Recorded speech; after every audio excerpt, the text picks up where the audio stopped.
আজ পবিত্র আমলকি একাদশী ব্রত পাঠ করছি। আমলকি একাদশী ব্রত মাহাত্ম্য। যুধিষ্ঠির বললেন, হে কৃষ্ণ, মহাফলদাতা বিজয়া একাদশীর কথা শুনলাম। এখন ফাল্গুন মাসের শুক্লপক্ষের একাদশী যে নামে বিখ্যাত তা বর্ণনা করুন। শ্রীকৃষ্ণ বললেন, হে মহাভাগ যুধিষ্ঠির, মান্দা তার প্রশ্নের উত্তরে মহাত্মা বশিষ্ঠ এই একাদশীর মহিমা কীর্তন করেছিলেন। আপনার কাছে এখন আমি সেই কথাই বলছি। এই একাদশীর নাম আমলকি। বিষ্ণু লোক প্রদানকারী রূপে এই একাদশী বিশেষভাবে মহিমান্বিত। একাদশীর দিন আমলকি বৃক্ষের তলে রাত্রি জাগরণ করলে সহস্র গাভী দানের ফল লাভ হয়।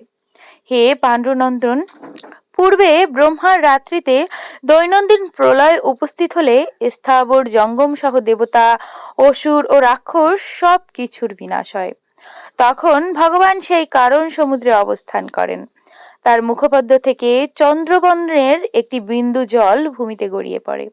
সেই জল বিন্দু থেকে একটি বিশাল আমলকি বৃক্ষ উৎপন্ন হয়। এই বৃক্ষের স্মরণ মাত্র গোদানের ফল দর্শনে তাহার দ্বিগুণ এবং এর ফল ভক্ষণে 3 গুণ ফল লাভ হয়। একে ব্রহ্মা, বিষ্ণু আর মহেশ্বর সর্বদা অবস্থান করেন। এর প্রতিটি শাখা প্রশাখা পাতায় ঋষি, দেবতা ও প্রজাপতিগণ বাস করেন। এই বৃক্ষকে সমস্ত বৃক্ষের আদি বলা হয় এবং তা পরম বৈষ্ণব রূপে বিখ্যাত। অতএব শ্রেষ্ঠ ব্রত সকলেরই পালনীয়। এখন এই ব্রতের একটি অদ্ভুত ইতিহাস আপনার কাছে বর্ণনা করছি। প্রাচীনকালে বৈদিশ নামক এক প্রসিদ্ধ নগর ছিল। এই নগরে রথ নামে এক রাজা রাজত্ব করতেন। চন্দ্রবর্ষীয় পার্শ্ববিন্দুকে রাজার পুত্ররূপে তিনি জন্মগ্রহণ করেন। তিনি অত্যন্ত শক্তিমান এবং ঐশ্বর্যশালী ছিলেন। শাস্ত্রজ্ঞানেও তিনি ছিলেন সুনিপুণ।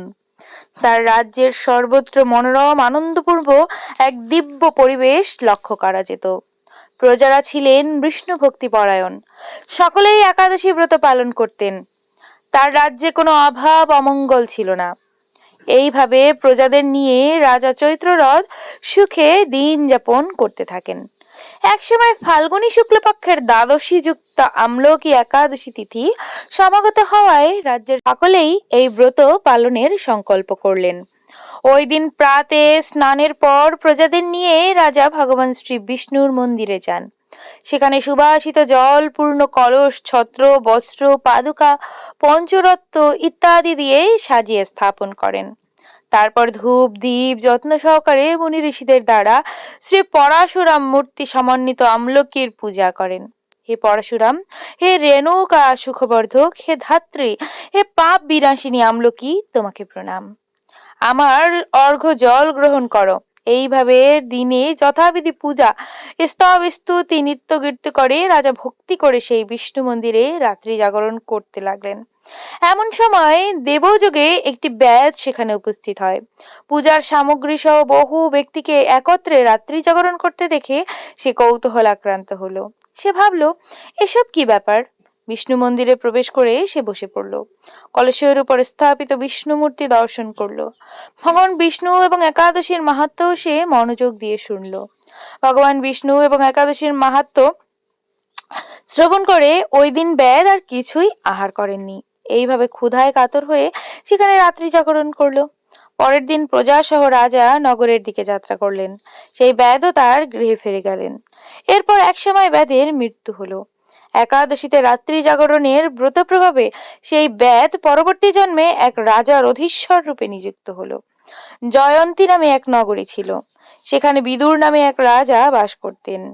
ওই ব্যাধ বিদুর রাজার মহাবলী পুত্র রূপে জন্মগ্রহণ করেন। তার নাম হয় বসুরথ। 1,00,000 গ্রামের অধিপত্য তিনি লাভ করেন। তিনি ছিলেন সূর্যের মতো তেজস্বী, চন্দ্রের মতো কান্তিমান এবং পৃথিবীর মতো ক্ষমাশীল।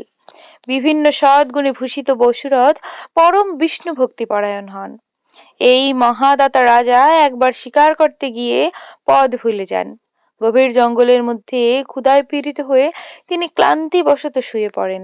একসময় কথাগুলি পর্বত নাশিনী ম্লেচ্ছ রাজার কাছে এসে নানাভাবে উৎপীড়ন করতে থাকেন। রাজাকে তাদের শত্রু মনে করে তারা তাকে হত্যা করার চেষ্টা করেন। পূর্বে এই রাজা আমাদের পিতা মাতা পুত্র পৌত্র সবাইকে মেরে ফেলেছে, আমাদের গৃহ ছাড়া করেছে। এইরকম বলতে বলতে ম্লেচ্ছরা রাজাকে হত্যা করতে উদ্যত হন। তারা বিভিন্ন অস্ত্র শস্ত্রে তাকে আঘাত করতে থাকেন, কিন্তু আশ্চর্যের বিষয় তাদের সকল প্রচেষ্টা ব্যর্থ হয়। রাজার কোনো ক্ষতিই তারা সাধন করতে পারেননি। তখন রাজার শরীর থেকে নানা অলংকার ভূষিতা এক পরমা সুন্দরী স্ত্রী মূর্তি আবির্ভূত হন। মহাশক্তিধারিণী ওই নারী অল্প সময়ের মধ্যেই সকল পাপী ম্লেচ্ছকে নিধন করেন। রাজার নিদ্রাভঙ্গ হলো। এই ভয়ানক হত্যাকাণ্ড দেখে রাজা অত্যন্ত বিস্মিত হলেন। তিনি বলতে লাগলেন, আহা, আমার শত্রুদের হত্যা করে কে আমার প্রাণ রক্ষা করলো? এমন কৃপালু কে আছে? আমি তার প্রতি আমার কৃতজ্ঞতা প্রকাশ করছি। এমন সময় দৈববাণী হলেও ভগবান কেশব ব্যতীত শরণাগতকে রক্ষা আর কে করতে পারে? তিনি শরণাগত পালক। দৈববাণী শুনে তিনি ভক্তিযুক্ত চিত্তে গৃহে ফিরে এলেন। তারপর প্রজা সহ মহাসুখে ইন্দ্রের মতো নিষ্কণ্ঠক রাজ্য ভোগ করতে লাগলেন। বশিষ্ঠ বললেন, হে রাজন, যে মানুষ এই পরম উত্তম আমলকি একাদশী ব্রত পালন করেন তিনি নিঃসন্দেহে বিষ্ণু লোক প্রাপ্ত হন। হরে কৃষ্ণ।